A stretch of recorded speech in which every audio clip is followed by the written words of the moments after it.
All right, guys. It's been years since I sat down and done one of these. Yep, here we are again. POCG is back. We've got the domain back. We've got the archive being rebuilt, and the podcast is back. I'm Adam Richardson, and this is Playing Out of Control Gaming Episode 1 Who Put the Controller in Your Hand? Today, I've got three things for you: a week of real preservation wins, which is great. There were a lot of them, and so that's top thing for us today. How the Xbox situation's gotten worse even since we just published that editorial just a few days ago. And because it's Father's Day, I want to spend some time talking about the father figures I had in my life and how they helped me in this endeavor with playing out of control gaming and gaming as a whole, and whatever thing that they meant to me. Also, today's topics: GoldenEye's canceled remasters alive again, two football games that never shipped. They were arcade versions for Atomiswave, landed on the Dreamcast, and one guy who spent 18 years rebuilding an old game as a free patch. We'll get to all that, but first, if you're new here, and maybe if you don't know me, if you forgot, let me explain to you what POCG is. POCG stands for Playing Out of Control Gaming. We're a classic retro gaming website. We cover everything from Nintendo to PC to DOS. We cover even newer stuff too. You know, just the old stuff is kind of what we like. Uh, and I cover it kind of the way I played it. And you'll see like some of our old reviewers and stuff. It's just how we played the game, right? So that's kind of how we cover things. It's kind of a little bit crazy sometimes, but this is what it is. Me and my best friend Dave Wright, we started this back in 1998 at the lunch table. I already had a couple websites at that time, and we were talking about doing something different. And so we created something different. We took it beyond what we already had at that time, and within just a couple of years, we had hundreds of articles and contributors writing in from around the country and around the world. Actually, we had gaming companies shipping us hardware all the time and software, and we were just two kids in high school. We didn't know what the crap we were doing, but we made it work. And then so we've brought it back. It's been going more or less off and on for the last 30 years, but we really have brought it back this last year, and really hard. And so the promise back then is the same promise we have now, is that we're not going to lie to you. We're not going to give you filters. We're just going to give you our opinions. We're not going to let sponsors or advertisers dictate what we say. So uh, that's just basically who we are. We got here, like I said, we started. I started the website back on GeoCities. Like, I don't know if most of you probably have no idea what GeoCities is, but it was fan pages back in the day where you could have like these little neighborhoods and everything like that. And back in the mid '90s, early '90s or late '90s, '96, '97, I had a couple websites on there. One was about Command and Conquer. One was about a bunch of Sega stuff. And the Sega site's the one that really took off. And anyway, we changed it from with Sega Power, Sega Max, Sega Gaming Network, and then we got hosted by another company called we called Game Post, and we became Sega Post. As but anyway, so we '98 after me and Dave talked about stuff, we changed it to Playing Out of Control Gaming, and so we discovered everything, and so what happened though with Playing Out of Control Gaming was in the mid 2000s we lost the domain, and that really hurt, and it kind of zapped the energy out of me. But in early 2010, I decided I want to get back into the stuff, and so I started a website called Level 30, and it was mostly hardware and stuff like that, some entertainment, TV shows and stuff, and but wanted to bring gaming stuff back in, and so ended up getting a new domain, pocg.co, and so started back up Playing Out of Control Gaming. And we went off and on back with Playing Out of Control Gaming, and then late last year, early this year, I was able to get the pocg.net domain back. I had to pay the service to keep an eye out for it, and so we're back on the original domain now. And when I went to to start recovering some of our stuff, I found that, and we had some stuff sitting on Wayback Machine, and so I started recovering like some of our old reviews and old previews and things like that. And then I ended up going to my mom's house recently, back at the beginning of the year, and I was looking for some old tech stuff and some old games that I had, and um, I ended up finding a couple zip disks and a CD that had a good portion of our news coverage and some of our CGI scripts that had like the text files for the news and stuff that I thought was gone for good. And so I've been restoring that. We've restored about 100 something of those of the reviews and previews, but we still got, I don't know, like 234 reviews to pull out, a couple dozen editorials, and 30 or 40 previews. And I've got that. The news was easy with the help of some software. I was able to get it converted over. We had like 3,000 news stories over the course of many years there, and they would get those over. They don't require all the extra stuff that a review and stuff like that does, like photos and stuff. And so those are taking a little bit longer. But and so with having that stuff back, we ended up getting redesigning the website with the teal look, which goes back to our 2000 year look, and that's kind of real fun. So it's been a process. I mean, I'll be honest, and this is first time doing a podcast in a decade or more, so it's a little bit different for me. But let me just tell you a little bit about who I am, so you know where I'm coming from. You know, I was a Sega guy. You'll hear some of that later.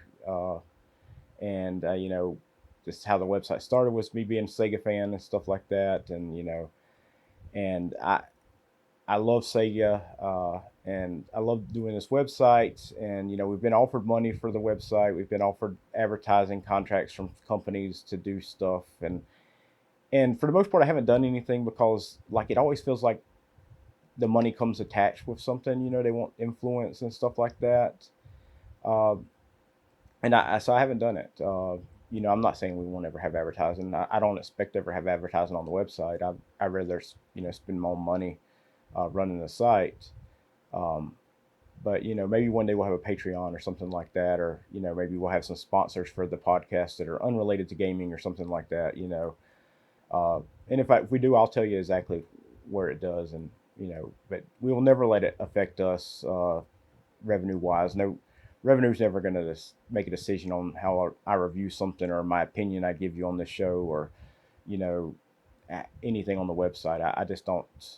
I don't agree with that. I know some people they don't have a problem with that, but it is what it is. And you'll notice that most of the time with my reviews, it's just like kind of like stream of unending consciousness. Like and kind of sounds crazy. And if I really get into a game, that's how it comes out. It's I'll just tell you how I feel about the game, and that's kind of how I am. That's the what they call the maniac voice. That was my original gaming tag from way back when, and got that from some friends at school, and then also from a little game called Midtown Madness.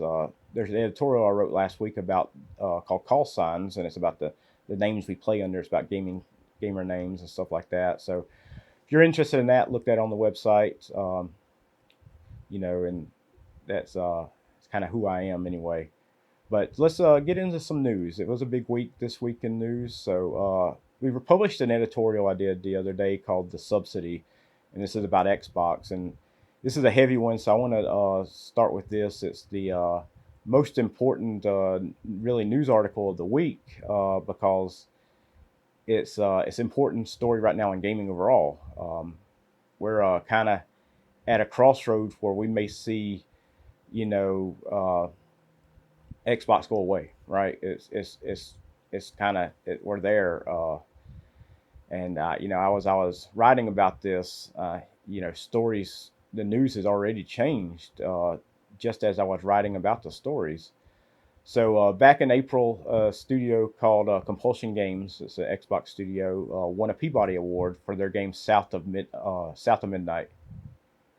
And if you know, if a Peabody is not a gaming award, it's a journalism award. It's handed out to great documentaries and things like that. It goes to great reporters, documentarians.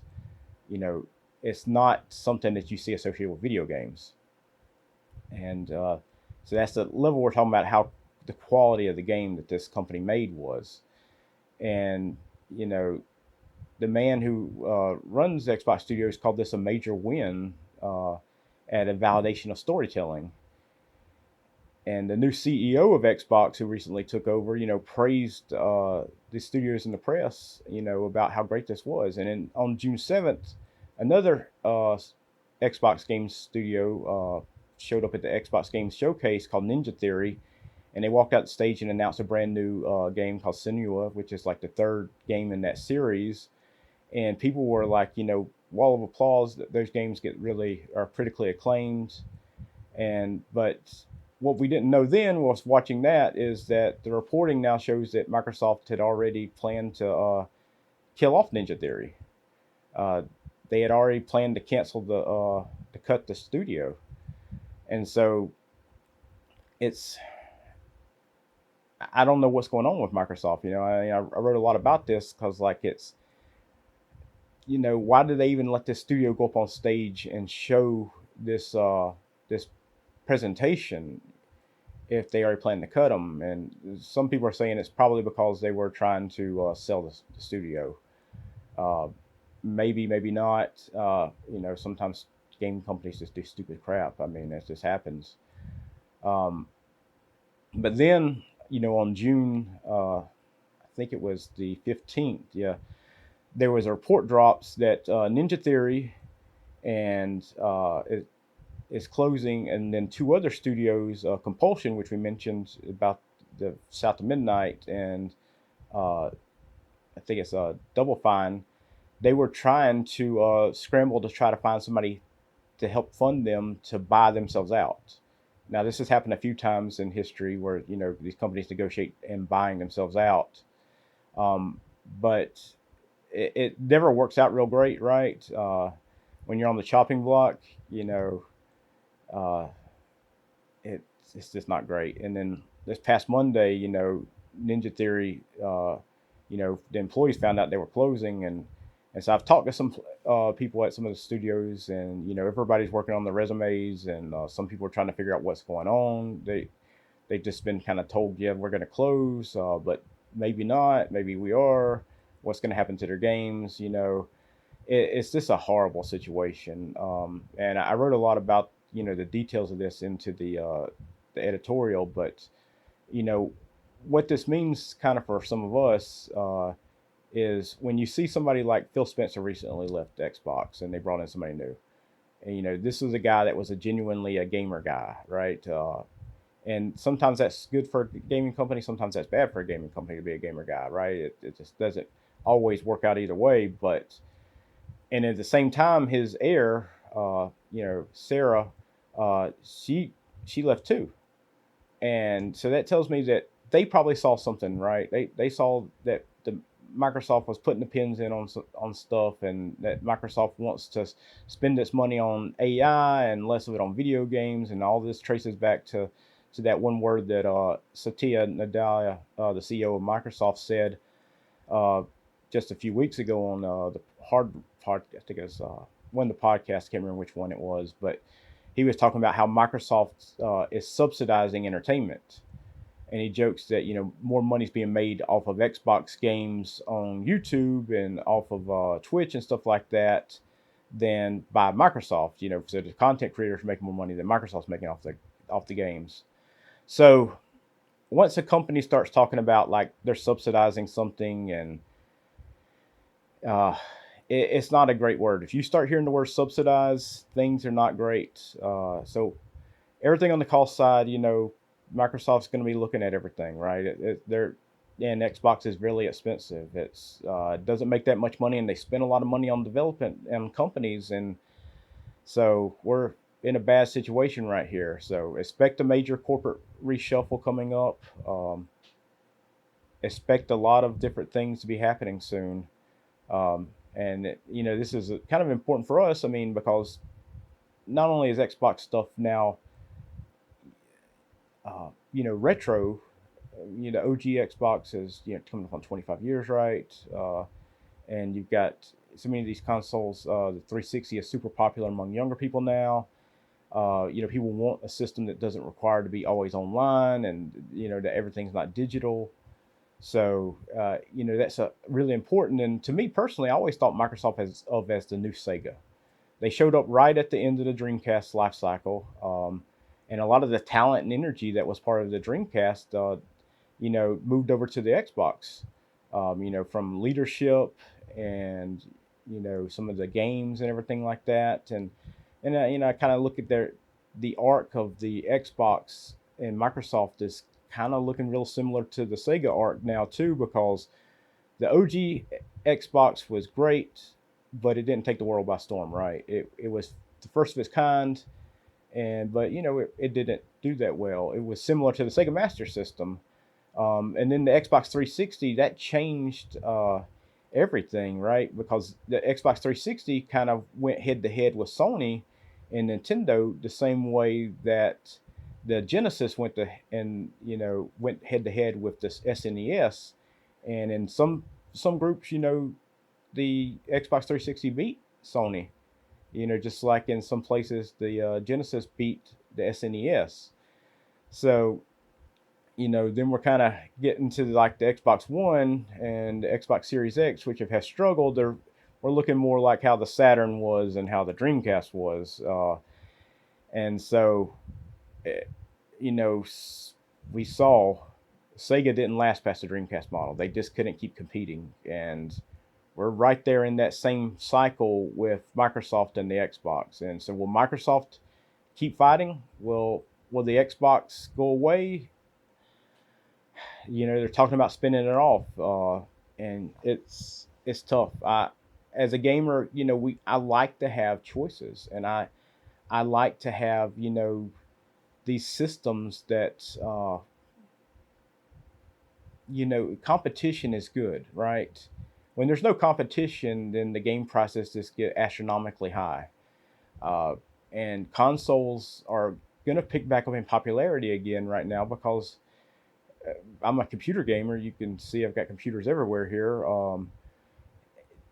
I love computer gaming, but consoles are sometimes easier, and the benefit is consoles, at least till lately, have been cheaper. And with the computing costs and the chip costs going up, still think we're going to see consoles being cheaper overall.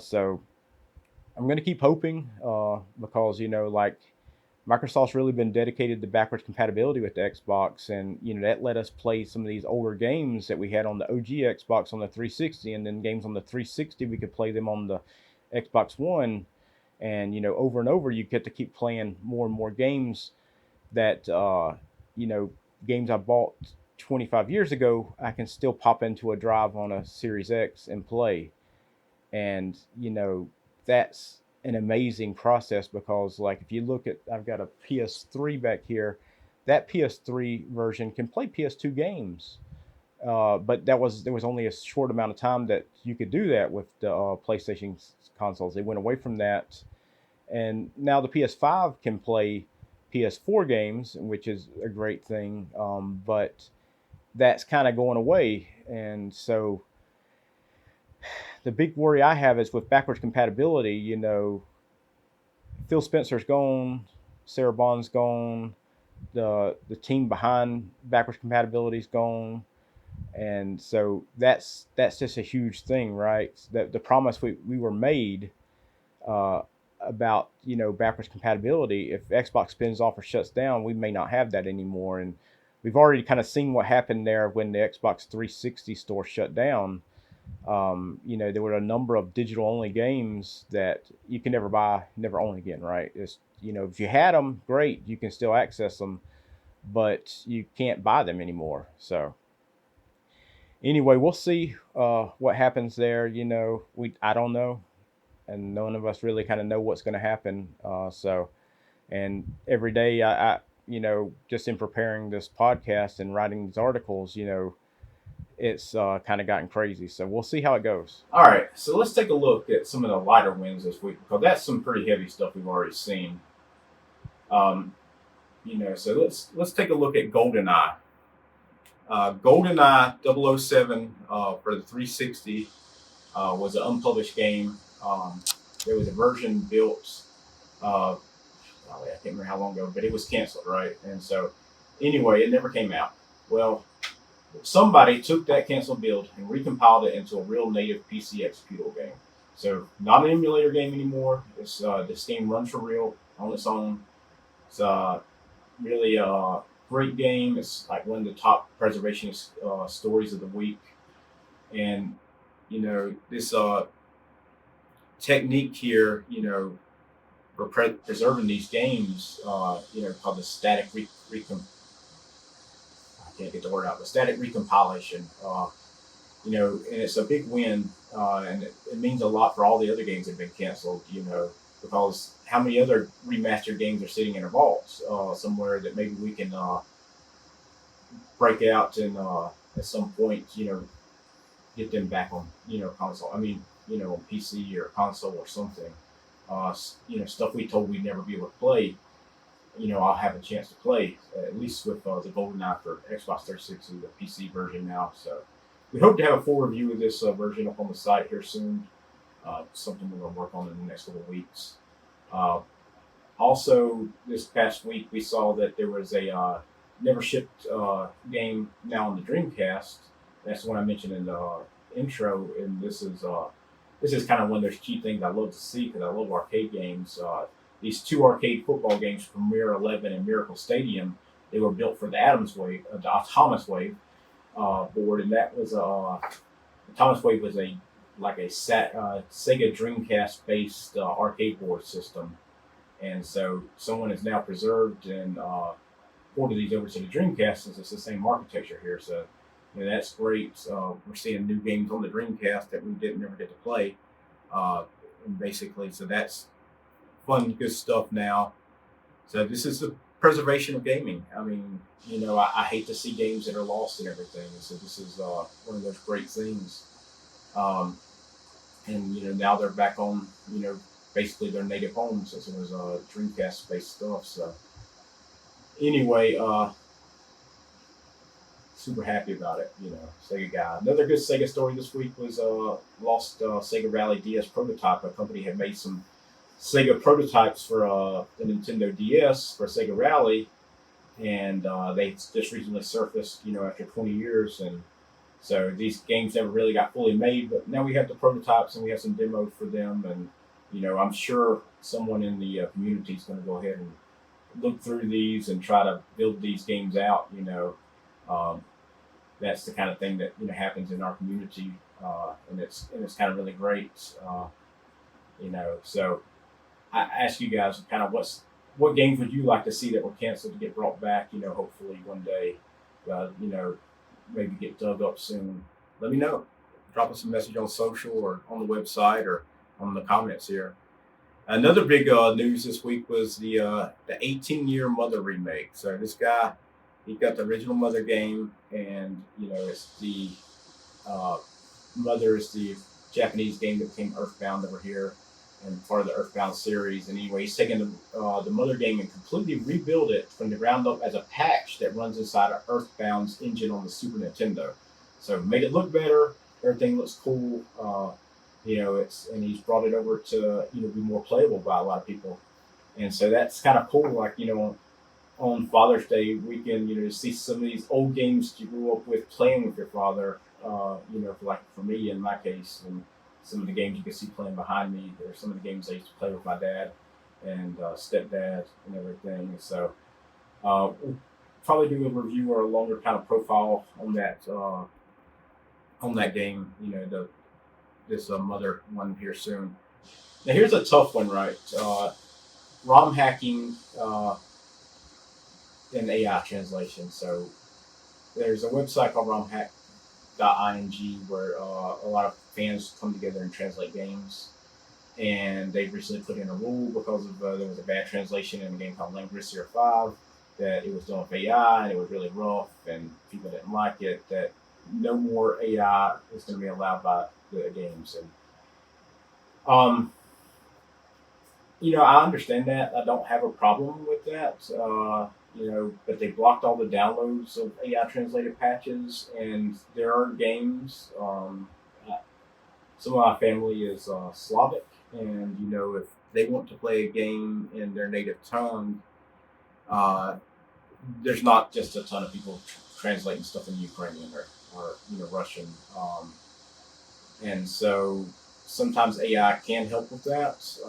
I think on some of the bigger projects that you definitely don't want AI. You want people to do it. But if it's a game that no one's doing anything with and it's going to a language that most people don't use, I think it would be great to let you know it happen, right? To let AI do some things, but that's their decision, and and I get it. I'm not against it. They do what's best for them. Um, so anyway, I'd like to hear your guys' thoughts on that. What you think about it. Is AI good or bad for that? I work with AI every day in my IT world, so I have mixed feelings on it. A couple quick news articles. Space Cyclone's now on the arcade archive, so if you like that game, you can go ahead and purchase it out. So it's by the guy that made Space Invaders. So it's a really cool little game, and it's good to see a game like that backed out so you can buy it on modern devices. Wolfenstein 3D, of all things, got just ported to the Atari Lynx. So, you know, you still got an Atari Lynx, or you want to play an Atari Lynx version of Wolfenstein 3D on one of your handhelds, there you go. It's impressive work, and it's great stuff. Sadder note, we covered this past week on the news. The RPG Maker forums are closing with no archive plans, so it's a lot of community knowledge gone and lost there with tutorials and everything. Hopefully, that's something that we can get fixed up soon. There's a lot of people working on trying to back it up, and we're going to try to help ourselves. And then on a little bit of broader note, Shinobi Art of Vengeance is now coming to Switch 2 on September 24th. So if you get to love the Shinobi games like I do, and it's got a physical copy, so I'm in. We'll have a preview up soon, and then we got a, and we'll have a review of it once it comes out. There are also a number of games this week that were delisted from the PlayStation 4 store and the Xbox store, so we won't go into all those, but there are some posts on the website about all those. So, but preservation of games, it's important, so that's kind of where we want to cover. A lot of our news is talks about preservation of games, and I think it's really important. All right, so the main feature of this podcast today is I want to talk about the fathers of and gaming. Uh, this one's kind of really personal to me. It's like how lucky I was that I had three father figures in my life who kept me straight, and every single one of them, they helped me out. They put a keyboard in my hand or a controller in my hand. They built me into the person that's sitting here talking to you about all this stuff. And my dad, my biological dad, he's the one that got me into gaming, because when I was around 3 or 4 years old, he brought home a Nintendo. Some of my best early memories of him are us two playing baseball, like the one behind us. Not that particular baseball game, but a baseball game on the Nintendo, and hockey. Uh, and that's before it was licensed games, right? There was just the game was just hockey, or baseball. Nobody's name like Tommy Lasorda was on the box. These are the games that were, just the plain Jane things. There were no teams on the games. It was just the blue team and the red team, and this is before we even had Blades of Steel, which was, my favorite hockey game. The two of us, we didn't have a lot in common other than gaming and sports, I'll be honest. And our relationship throughout my life was rocky. And he left when I was very young. I was, I can't remember, 5 or 6 when he left. But before he left, one of my favorite memories that I had when my parents were still married together was that we went down to a local department store called Brindle's. And there was this brand new game. There was like a couple of games that came out that past week, but we got the Brindle's ad, and he said that he wanted to go look at these games. There were some cool looking games he wanted to try, and one of those games was a gold cartridge game, and it was called Zelda. And he looked at it and he says, "We got to buy this. This looks cool, right?" And so we took that home, and I cannot tell you how many times we played, nights playing that game, hours we put into it, trying to figure it out. He knew about as much about games as I knew about games, and that wasn't much at that point. And So we enjoyed that game. A couple years after he left, my mom and my parents got divorced. He moved off, and then he came back. And he got somewhere close to where I lived again, and so I would go see him on weekends. And I didn't have a Nintendo at his house at that time because like the Nintendo stayed at my house, right? He wasn't gonna take the kids Nintendo when he left. But anyway, he had picked up a Sega Master System at a pawn shop, and uh, and that was probably one of the most important turns in my gaming life, right? Because like I've mentioned before, and people will tell you, I'm a Sega guy, and the Master System is the first Sega system, and there was I know there was another one, the SG, but the Master System really where it all started for me. We had Alex Kidd and Shinobi, and these games I'd never seen on Nintendo or anything like them, on Nintendo, and the colors were different than the Nintendo. And I went down a Sega rabbit hole, and I never really climbed back out. I mean, went on to the Genesis, like the one behind me, and the Saturn and the Dreamcast, and I had a Sega CD, and I got a 32X sitting around here somewhere, and all of that traces back to my dad, and a used pawn shop master system. And so that's kind of what got me into the Sega thing. Now, my stepdad married my mom a couple years after my dad and my mom got divorced. My stepdad married, and he moved in, and he uh, he had lost his he had a daughter and a wife, and they had died in a car wreck a number of years before that.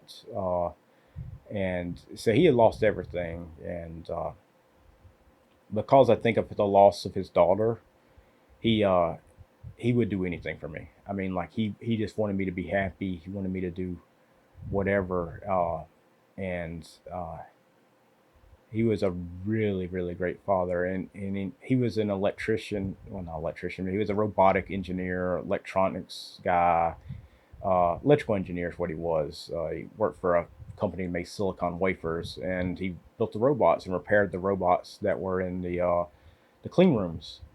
And he saw that how much I liked, electronics. He will tell you I used to have a VCR, and I'd program a VCR at like 5, and all that stuff. And because of Wayne's background and everything, he wanted to teach me all about that stuff. And I use a lot of that today in IT. I build kiosks out, and I repair, you know, all kinds of stuff, electronic and computer based, and from PMC computers and everything else. And a lot of that comes from what he taught me. And up to that point, I'd never had a computer. I'd never even seen a computer. But he had an old Tandy computer, and he had that from Radio Shack. It's called a Radio Shack Color PC, but it was a Tandy. And in the back room in the house, he had basically set it up back there, and he says, "Figure it out, see how it works. I want you to try it out." And anyway, so I had the run of it, and I had to try to figure out how quarter-inch floppy drives worked, and he would show me other stuff, how that stuff would work. And we had this lunar lander game on there that was kind of like ASCII art, if you look at it these days. But that game, that game pissed me off so much. uh, but it was just about learning. It was different, and the graphics weren't even as good as the Nintendo, but it was just something different. And then he had a game called Pitfall, and that was the first time I ever played Pitfall, and I really like Pitfall. And if you can see, I've got a Pitfall, the Mayan Adventure back there, because Pitfall was one of my favorite games on the Sega Genesis after that, the Mayan Adventure one. And so I really, fell in love with those things because of that. And it was my stepdad and Wayne, like I said, he because of that, he's the one that really pushed me down the PC gaming road at some point. Because I never would have became a PC gamer without him, and honestly, I wouldn't be the IT person I am today without him. And I also, I wouldn't be doing this without him, because it was Christmas of 1995 that he bought our family our first real personal computer, a Packard Bell Legend 100 megahertz thing. And He loaded up with games, and he bought a bunch of games since then. After that, too, for me. One of them was Mist, which I have back here too on the shelf. And there's an article editorial I have coming out about that soon. But uh, you know, the bigger thing was he bought me my first piece of software called WebExpress. It was an HTML WYSIWYG editor, WebExpress by Microvision, and that's the tool that I use to make my Sega websites and my Command and Conquer website, and then ultimately the tool me and Dave used to create Playing Out of Control Gaming back in the olden days, 1998. So POCG exists because of my stepdad handing me a design software and a computer and said run with it. And so this whole thing, everything about that I'm doing today, everything I've wrote about for the last 20 something years, it really stems back to that. And lastly, I'll tell you about my grandfather. We called him Papa. And he is basically, he was that father figure that was always there in my life. Like when my dad left or things were going on bad with my dad, he was there. When we were, even when my stepdad was there, my grandfather was there. He took me to school, because my parents had to work, weird hours. My mom was a nurse, and my stepdad was a, mechanical engineer and electrical engineer, and he was always in the plant in early hours. And so I spent a lot of time with my grandparents. And my papa, he was a Baptist preacher, hellfire brimstone.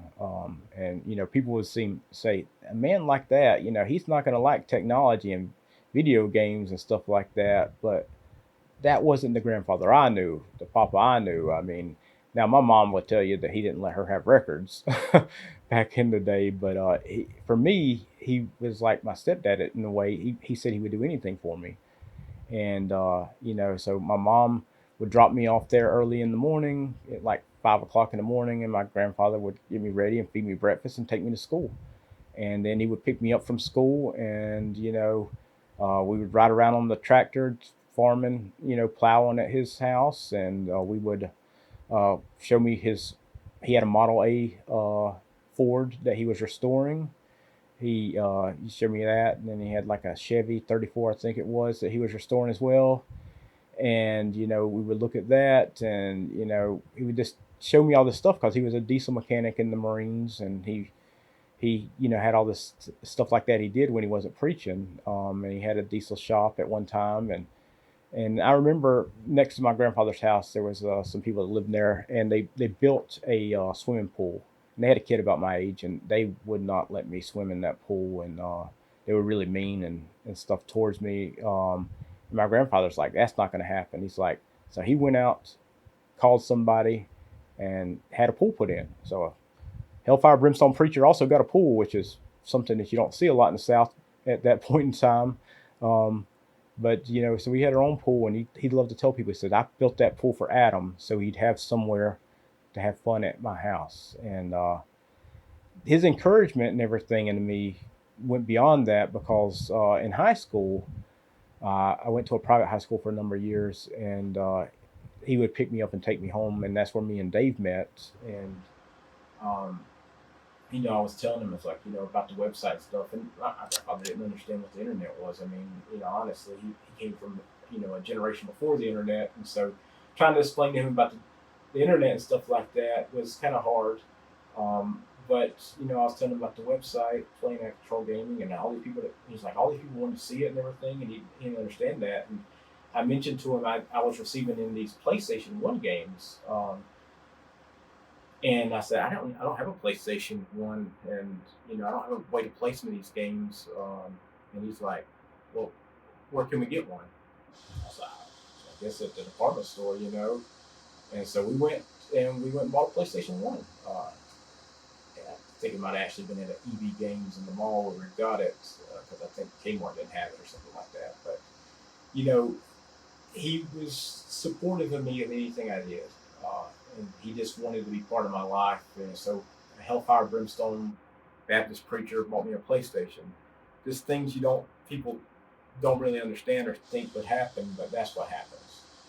And that was that's special. That and all three of my my father figures, my dad, my stepdad, and my grandfather, they've all passed away now. And my stepdad, it's been about 9 years, and my grandfather about 6 years. And my dad died last year.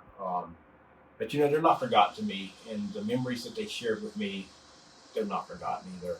I am who I am because of them, and one of them gave me a Nintendo, one of them gave me Sega. My stepdad gave me computers, and my grandfather gave me the gift to continue on and have fun in life, and a PlayStation. None of them had to spend time with me. None of them had to put their hands, or hand things to me. Basically to raise me up like they did. But every single one of them did anyway. And so when I said all that, I told you that story. And there's a full write-up on the website. It's a little bit more detailed. There's some photos and stuff like that if you're interested. But spend some time with your dad if you're still got your dad around, and if you're a father now, spend some time with your kids. Play some games with them. Be invested in their life because they'll remember it. I remember it. I'm 43 now, and I would give anything for just one more round of a game with, my dad or my stepdad, or asking a question to, my grandfather, or spending some time with them working on my car. So anyway, that brings us to the end of the episode, and I just want to leave a couple things. Who put the question of the week? Who gave you the controller, right? Who was the influential person in your life that made you who you are? Who made you a gamer? Tell me about them. Drop them in the comments. Send it to me. I want to read about it. Look us up on social media. Uh, and let us know what you think about the show. I'm going to try to do this at least once a week. I know I stumbled around today and stuff like that. I'm just getting back into it, but the hardest part is just getting going, right? And check us out on POCG.net. We've got reviews and stuff being restored all the way back to 1996, and most of the stuff that's been restored, we still, like I said, have a couple hundred reviews to go, but most of the news has been restored. If you want to see what the news was in 1998 for video gaming, go check our archive. Probably about the same as it is today, people getting fired and games being canceled. But, so anyway, check us out. We got an RSS feed if you like that. Hit us up on socials. And just a quick reminder for maybe next week's episode, the Nintendo 64 is turning 30 on June 23rd, I think it is, in Japan, from when the release was. So share with me your Nintendo 64 memories. We'll be talking some about that. And, we look forward to the GoldenEye review and some of the other write-ups we got about, like, Mother being remade in Earthbound, which is showing on the screen behind me. So anyway, hope you all have a good weekend. Happy Father's Day. My name is Adam Richardson, and this has been Playing Out of Control, episode 1.